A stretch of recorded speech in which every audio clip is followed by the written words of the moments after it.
नमस्कार मित्रांनो, मी श्रीकांत कुलकर्णी तुमचं स्वागत करतो श्री क्रिप्टोमध्ये. आजची तारीख आहे 26 जुलै 2021. संध्याकाळचे 4:30 वाजलेले आहेत. चला आजच्या एपिसोडला सुरुवात करू. आपण आता आलेलो आहोत coinmarketcap.com वरती. टोटल क्रिप्टो करन्सीज आहेत 11,063. क्रिप्टोकरन्सी एक्सचेंजेस आहेत 389. म्हणजे कुठलं तरी एक एक्सचेंज डिलीज झालेलं आहे coinmarketcap.com वरून. टोटल मार्केट कॅप आता पोहोचलेला आहे $1.5 ट्रिलियन. 24 तासांचा व्हॉल्यूम बघा किती वाढलेला आहे, $103.1 बिलियन झालेला आहे. म्हणजे 1/10 of a trillion already daily volume आहे आता आजचा. बिटकॉइनचा डॉमिनन्स आहे मार्केटवरती 47%, इथिरियमचा आहे 17.9%. 47% बघितल्यावरती ऑफकोर्स समजतंय तुम्हाला की बिटकॉइनची ग्रोथ जास्त झालेली आहे बाकीच्या मार्केटपेक्षा.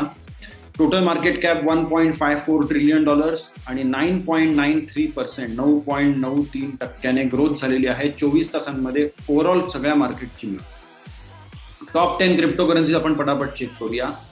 बिटकॉइन फर्स्ट नंबरला ऑफकोर्स आता आहे $38,570, $589. 12.19% ग्रोथ झालेली आहे फक्त 24 तासांमध्ये आणि 23.46% बिटकॉइन वाढलेला आहे 7 दिवसांच्या मानाने. $721.2 बिलियन मार्केट कॅप आहे. आत्ता आपण बघितलं तर 2 दिवसापूर्वी $600 बिलियन सुद्धा खाली पोहोचला होता. सो हार्डली अराउंड 24 ते 48 तासांमध्ये $200 बिलियन ग्रोथ झालेली आहे बिटकॉइनमध्ये फक्त. बाकीच्या मध्ये तर आहेच ऑफकोर्स. इथिरियम सेकंड रँकला $2352 आहे, 9.5% वाढलाय 24 तासांमध्ये आणि 26% वाढलेला आहे 7 दिवसांमध्ये. $275 बिलियन मार्केट कॅप आहे. तिसऱ्या नंबरला टेदर ऑफकोर्स 61.8 बिलियन आहे. बायनान्स कॉइन म्हणजे BNB $319.78 आहे, 6.5% वाढलाय 24 तासांमध्ये आणि जवळ 7.90% वाढलाय 7 दिवसांमध्ये. $53.7 बिलियन मार्केट कॅप आहे. कार्डेनोची पण चांगली ग्रोथ झाली आहे, $1.35 आता आहे. 24 तासांमध्ये 11.5% वाढलाय आणि 7 दिवसांमध्ये 16.15% वाढलाय. $43.2 बिलियन मार्केट कॅप आहे. रिपल आता 66 सेंटला पोहोचलाय, 10% वाढलेला आहे 24 तासांमध्ये आणि 15.5% वाढलाय 7 दिवसांमध्ये. $30 बिलियन मार्केट कॅप आहे. डोज कॉइन मध्ये सुद्धा ग्रोथ झालेली आहे, 22.5 सेंट्सला पोहोचलाय म्हणजे $0.2243. 13.69% वाढलेला आहे फक्त 24 तासांमध्ये आणि 27.13% वाढलाय 7 दिवसांमध्ये. $29.3 बिलियन मार्केट कॅप आहे. USD कॉइन थोडासा खाली आलाय, 0.99999 आहे. काही डिफरन्स तसा काही नाहीये फार.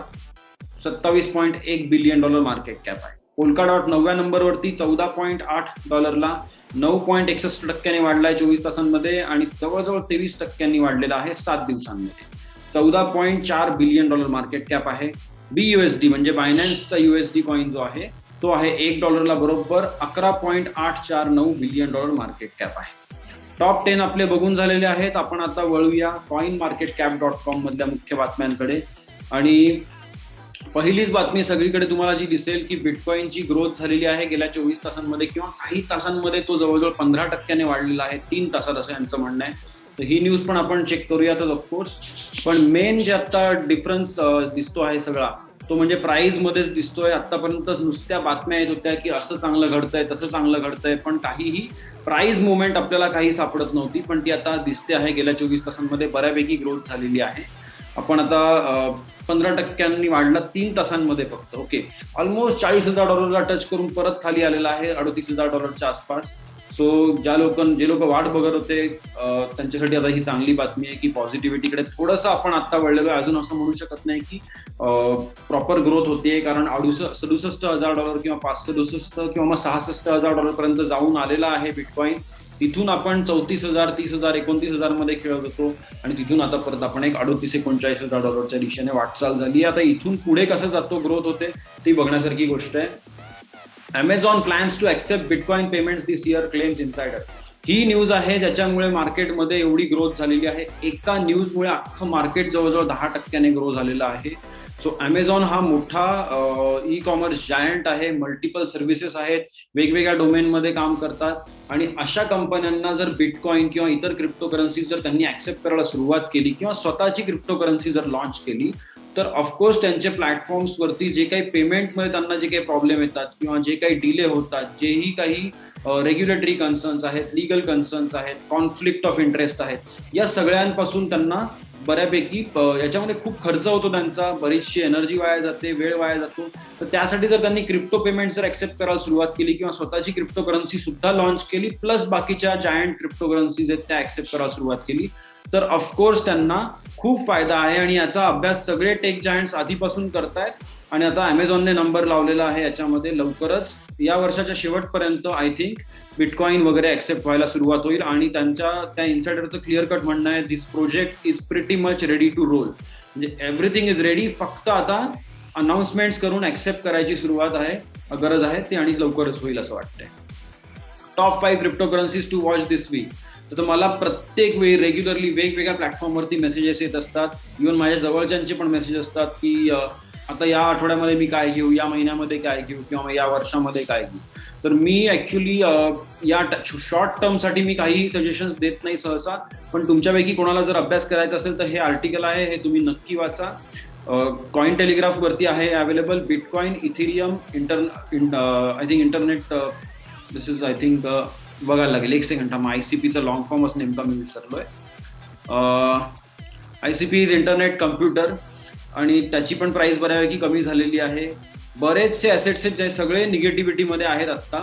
जरी आपल्याला दिसत असलं की 10, 12, 15% वाढलेत ते 24 तासांमध्ये, किंवा मग 7 दिवसांमध्ये 25-30% वाढलेत, तरी पण ते त्यांच्या ऑल टाइम हायपेक्षा 50%च्या आसपासच आहेत आत्ता सुद्धा. त्यामुळे तुम्ही ऑलमोस्ट कुठलीही घेऊ शकता सध्या, फक्त लॉंग टर्मच्या हिशोबाने घेणार असाल तर. शॉर्ट टर्मने घेणार असाल तर मग या लोकांचे तुम्ही अनालिसिस वाचा. आवे आहे, लुना आहे, ICP आहे, आणि इथिरियम आहे, BTC आहे. या सगळ्यांचा यांनी प्रॉपर अनालिसिस दिलाय, तुम्ही नक्की वाचू शकता. मी टेक्निकल अनालिस्ट नसल्यामुळे मी त्यांच्या डिटेलमध्ये जास्त घुसत नाही.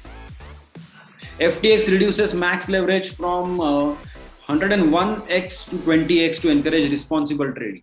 आता याला काय म्हणावं म्हणजे नक्की समजत नाहीये. की मुख्य म्हणजे काय की लेव्हरेज ही गोष्ट अशी आहे की तुम्ही ₹1 लावताय आणि तुम्ही ₹101 ट्रेडिंग करू शकता. हे 101x म्हणजे तोच अर्थ निघतो की तुम्ही ₹1 इन्व्हेस्ट केले आणि तुम्ही ₹1 करोड पण जास्त अमाऊंटचं ट्रेडिंग करताय. पण त्याला मग लिमिटेशन्स असतात की जर तुमचं लॉस व्हायला लागला तर मग तुमचं पोझिशन डायल्यूट होते वगैरे, हे सगळ्या खूप साऱ्या गोष्टी आहेत त्याच्यामध्ये. तर यांनी आता हे डायरेक्ट 101 वरून 20x वरती आणलं, म्हणजे 5 पटीचा फरक केला. 1/5 अलाउड आहे आता रिस्क. पूर्वी रिस्क 100 पटीची रिस्क अलाउड होती, आता फक्त 20 पटीची रिस्क त्यांनी अलाउड ठेवली आहे. आणि जसं यांनी केलेलं आहे असं बरेचसे बाकीचे एक्सचेंजेस, जे डेरिव्हेटिव्ह एक्सचेंजेस किंवा सेकंडरी प्रॉडक्टवाले एक्सचेंजेस आहेत, तर तिथे सगळ्यांकडे हे होणार हळूहळू. कारण FTX one of the biggest player होता याच्यामधला. आपण थोडक्यात त्यांना डेरिव्हेटिव्ह एक्सचेंज म्हणतो. तर हे मुख्य कारण याच्या मागे असंही असू शकतं की रेग्युलेटर्सने यांच्यावरती येऊन अटॅक करू नये म्हणून सुद्धा यांनी हे एक पंचमांश जी केली आहे लिमिटेशन रिस्क घेण्याची किंवा मग लेव्हरेजची, याच्या मागे तेही कारण असू शकतं. कारण कस्टमर्सची काळजीमुळे जर त्यांना करायचं असतं तर त्यांनी 101 पटचा आधी ऑप्शनच दिला नसता, बरोबर.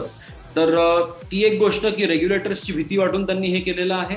किंवा दुसरी गोष्ट अशी असू शकते की मे बी यांच्या जवळच्या लोकांच्या काही पोझिशन्स असतील ज्याच्यामध्ये रिस्क खूप जास्त असेल म्हणून सुद्धा त्यांनी काहीतरी चेंजेस केले असतील, किंवा त्यांचे स्वतःच्या पोझिशन असतील, किंवा असंही असेल की मार्केटमध्ये त्यांची म्हणजे त्यांच्या पोझिशन्स डायल्यूट होऊ नये किंवा मग त्यांचं नुकसान होऊ नये म्हणून सुद्धा हे काहीतरी यांनी चेंज केलं असेल. टेम्पररी सुद्धा असू शकतो. पुढे बघूया काय होतं ते. कारण क्रिप्टो करन्सी मार्केट्स हे प्रॉपरली रेग्युलेटेड नसल्यामुळे अशा गोष्टी घडत राहतात. इंटरनली लोक चेंजेस करत राहतात. जसं युनिस्वॉपची बातमी 2 दिवस झाले चालू आहे. त्यांनी 100 टोकन डायरेक्टली डिलिस्ट केलेले आहेत आणि तुम्ही ते टोकन्स आता युनिस्वॉपवरून विकत घेऊ शकत नाही, विकू शकत नाही, काही करू शकत नाही. पण त्याच्या मागे जे काही कारण आहे ते होतं की टोकनाइज स्टॉक्स, की ज्या कारणामुळे बायनॅन्सवरती सगळ्या जवळजवळ 7 ते 10 देशांमध्ये अटॅक झाला. रेग्युलेटर्सने अटॅक केला त्यांच्यावरती की बाबा तुम्ही असं नाही करू शकत, असं नाही करू शकत. ते फक्त आणि फक्त टोकनाइज स्टॉक्समुळे झालं होतं. आणि त्या टाईपचे टोकन्स युनिस्वॉपवरती ट्रेडिंगला आले होते, ते त्यांनी फक्त डिलिस्ट केलेत मेनली. त्यामुळे ही एक चांगलं मेजर आहे म्हणू शकतो. वळूया आपण कॉइन डेस्ककडे. Crypto long and short, why Ethereum's London upgrade matters. तर इथिरियम इम्प्रुव्हमेंट प्रोटोकॉल 1559 जो आहे, रादर लंडन अपग्रेड आत्ता होतो आहे. ऑगस्टमध्येच त्याची पहिल्या आठवड्यातच डेट आहे. तर त्याच्यानंतर काय होणार आहे वगैरे या गोष्टी त्यांनी इथे थोडक्यात डिस्कस केलेल्या आहेत. काही गोष्टी चांगल्या आहेत पण काही गोष्टी रिस्की आहेत. ओके, तर त्याच थोडक्यात यांनी इथे मांडलेल्या आहेत. ऑफकोर्स प्राइस मध्ये मी सांगू नाही शकत की मे बी असंही म्हणू शकतो की प्राइस मध्ये ऑलरेडी कॅलिब्रेटेड आहे, तरी सुद्धा प्राइस थोडी आणखीन वाढेलच, म्हणजे आधीच्या ऑल टाइम हायच्या थोडीशी वर जाईल या अपग्रेड जसं जवळ येत जाईल किंवा अपग्रेडच्या एक आठवड्यानंतर सुद्धा होऊ शकतं. प्लस त्याचे फायदे काय आणि त्याचे तोटे काय हे त्यांनी तिथे मांडलेलं आहे. Vitalik Buterin joins cast of Stoner Cats Mila Kunis new animated NFT show. तर नवीन शो लॉन्च झालेला आहे, मिला कुनिसने प्रोड्यूस केलेला आहे. त्याच्यामध्ये ऑलरेडी ॲस्टन कुचर वगैरे जे मेन म्हणजे ए ग्रेड हॉलिवूड ऍक्टर्स आपण किंवा टॉप मोस्ट हॉलिवूड ऍक्टर्स पैकी जे आहेत तसे काही स्टाफ, तसे काही ऍक्टर्स ऑलरेडी आहेत. आणि हा शो बघण्यासाठी तुम्हाला NFT म्हणजे NFT मधला आर्ट फॉर्म विकत घ्यावा लागणार मॅन्डेटरी, प्लस तुम्हाला सगळ्या एपिसोड्सचे तिकीट सुद्धा वेगळे विकत घ्यायला लागणार. आणि it is going to be a pretty costly affair. पण विटॅलिक ब्युटेरिन ऑलरेडी ॲस्टन कुचर बरोबर त्याच्या आय थिंक त्याच्या घरातला एक व्हिडिओ आला होता मध्यंतरी, ॲस्टन कुचरने स्वतःच पोस्ट केला होता.